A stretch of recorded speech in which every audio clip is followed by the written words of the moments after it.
a story from Stoic philosophy. Let me tell you a story about Epictetus, a renowned Stoic philosopher. When he was young, he was a slave and treated cruelly by his master, who even broke his leg. But instead of reacting with anger and resentment, Epictetus chose a different judgment. He realized that it wasn't the physical pain that was truly harming him, it was how he thought about it. And with this realization, he remained calm and unshaken, even in the most painful situations.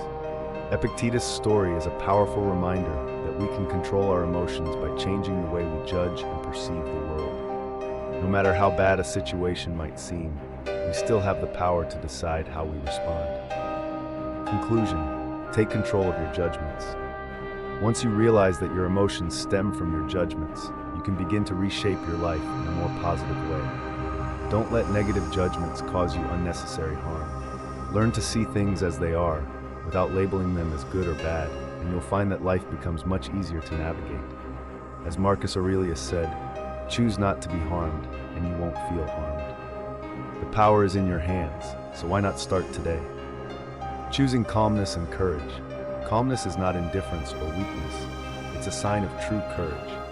A person who can control their emotions, even in the most difficult situations, is the strongest of all. When we stay calm, we not only avoid negative consequences, but can also make fair, wise decisions. Marcus Aurelius said, "If reason is available, why do we need anger?" He was right. Reason helps us realize that nothing is worth losing our peace over. Often, the things that make us angry aren't actually harming us, and our anger only makes the situation worse. Here's another story for reflection. A man was constantly insulted and provoked by his colleague. Instead of getting angry and retaliating, he stayed calm and continued to do his work. One day, the colleague came to him and apologized, saying, "I tried to make you angry, but you never reacted. Why didn't you get angry?" The man smiled and said, "Because my peace of mind is more valuable than your insults." Transforming anger into something positive. Anger doesn't just harm us, it harms those around us, but we can choose to transform that anger into something positive. When faced with difficult situations, instead of responding with anger, we can choose to listen, show compassion, and offer help. When someone is lost, instead of punishing or criticizing them, we can show them the right way. Seneca likened this to helping someone lost in a field. When someone wanders onto my field because they're lost, it's better to guide them back to the right path rather than chasing them away. Instead of returning anger with anger, we can choose to respond with reason, kindness, and patience, helping those who've gone astray. When you feel the urge to lash out, take a deep breath and actively choose calmness.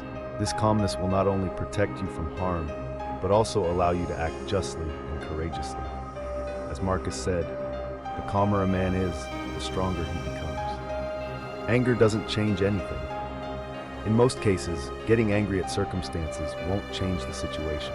Circumstances are beyond our control, and our anger has no bearing on them. Being angry with circumstances is like being angry at the wind. It makes no difference.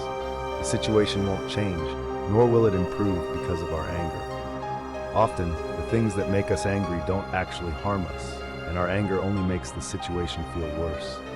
How foolish it is to let our peace be shattered by something trivial. That's why Marcus Aurelius advised us to reflect on the impermanence of the world around us. What makes us angry today will be forgotten by tomorrow. Seneca offered practical steps to manage anger. Relax your facial muscles, breathe deeply, lower your voice, and slow your movements. As your actions become calmer, so will your mind. Changing how we interpret anger. Epictetus also taught that we should try to describe the situation that's making us angry in the most neutral and objective terms possible. This helps us to pause and gain perspective before reacting. And remember, it's not the situation itself that harms us, it's our interpretation of it. So when someone stirs your anger, understand that it's your own interpretation of the situation that causes the anger, Epictetus explained. Rather than letting anger take over and negatively affect those around us, why not, as Seneca suggested, become someone people love while you're alive and are missed when you're gone. Conclusion: choosing calmness is choosing strength. In life, we will inevitably encounter situations that make us angry. But remember, anger is never the right answer. Choosing calmness and courage will help us overcome challenges and remain truly strong.